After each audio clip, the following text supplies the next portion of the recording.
Hello, so in this tutorial we're going to be looking at the menu system that Fast Members created for you when you ran the Quick Start Wizard. So up here you'll see the menus and you'll see the sample page that's already present on WordPress. And then you're going to see the products menu and the members menu, and then there's a page for an account. Now some of these menus won't be visible if you're not a member, so if we go to the site where we're not logged in, you can see the menu's slightly different.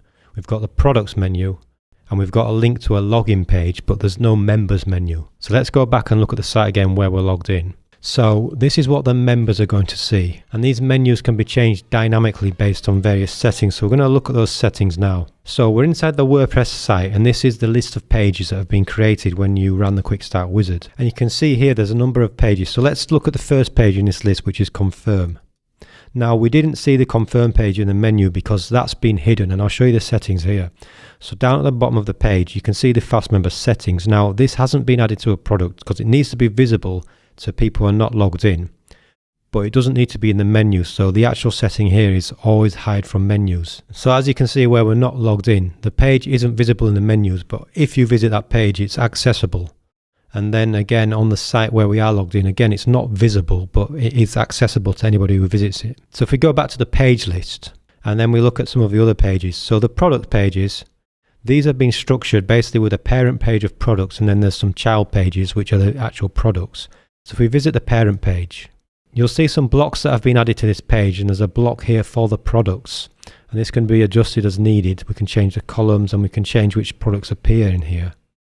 But just below that is the actual product page settings.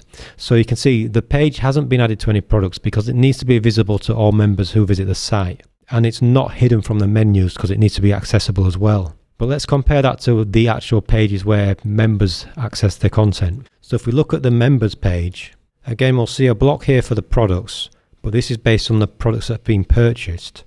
And then you'll see the Fast Member settings where this page has actually been added to all the products. And it needs to be accessible to all members because this is a global homepage for all members to visit. But obviously it doesn't need to be accessible to anybody who's not a member. So if we return again to the page list and we visit some of the child pages of the members page, so let's look at the free product. Now there's a slight difference with the block on this page. You can see there's a block here, but this is for the child pages. So this will dynamically populate the pages based on the child pages of this page. And again, this can be changed, the layout can be changed. You can hide the image, you can change the title position. But further down we look at the page settings for the product, and you can see it's only been added to one single product because this is a page only available to members of the free product. You can see the page menu setting, it's set to never, but it's only going to be visible to members who are actually a member of this free product. And then if we come over here to the page settings and we look at the page attributes, you'll see that there's a parent page set to members.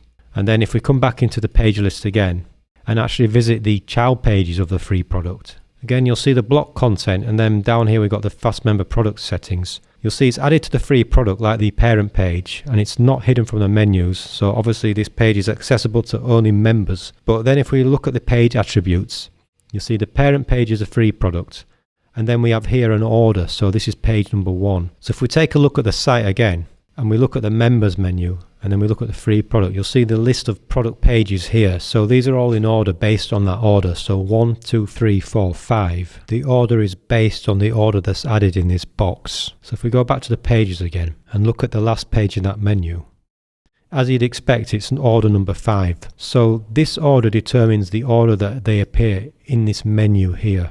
Now there's something you need to understand about the menu system in WordPress.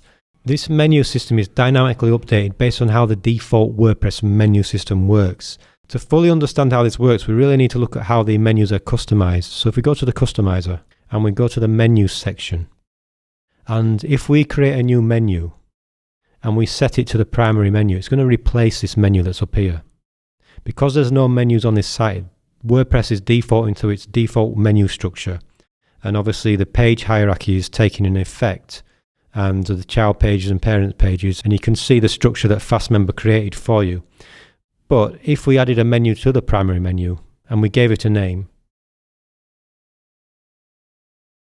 you'll see that menu now disappears. So the dynamic menu that Fast Member is creating and that's tapping into the WordPress default menu system, that's been overridden by adding a primary menu. So if we added menu items to it, those items would replace that menu.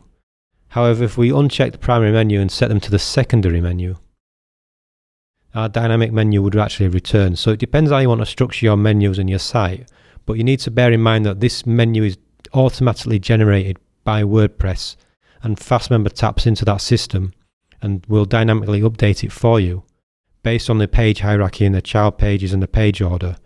But if you set a new primary menu, it's going to take effect with the menu system that you add yourself. So obviously you can add child pages and however you want to structure it, but bear in mind the dynamic nature of that menu won't take effect. So we're back here in the admin and we can take a look at some of the other pages that were created. So we've got the products pages and we've got the child pages of that products page. And obviously that's the page that you'll see when you're not a member and you're logged out of the site and you're just visiting. And you'll see the products page and you'll see the products grid that's added with the page block. Now if we look at the members page where we are logged in, again we look at the members page and there's a products block, but that's only displaying the products that have been purchased. And then if we look at some of the other pages, for example there's a thank you page here. This is displaying products that have not been purchased, so again unpurchased products. And then down here you can see that it's always hidden from the menus because the need to see this page is only for customers who have actually purchased. They don't need to see this page because it's telling them there's been a successful order and it's got some links to the members area. But it does need to be accessible to members that have not logged in, so it's not set to any product. And then if we look at some of the other pages, there's a login page that we saw when we're not logged in. You can see here login. And if we edit the login page, you'll see how that's structured. So we've got a login form that's added with the block. And you can see that the page is hidden from the menu when the user is logged in. As once they're logged in, obviously they don't need to see the page. And then if we go back and look at the account page, you can see there's a block added for the account content. And then this page is hidden from the menus when the user is logged out. And it's also added to all the products because this needs to be accessible to members, but obviously not to non-members. So hopefully this gives you a good overview of what FastMember has created for you with the Quick Start Wizard and how they are modified and the dynamic nature of them. And obviously you've got to bear in mind that if you customize the menus, they will be overridden if you're replacing this primary menu.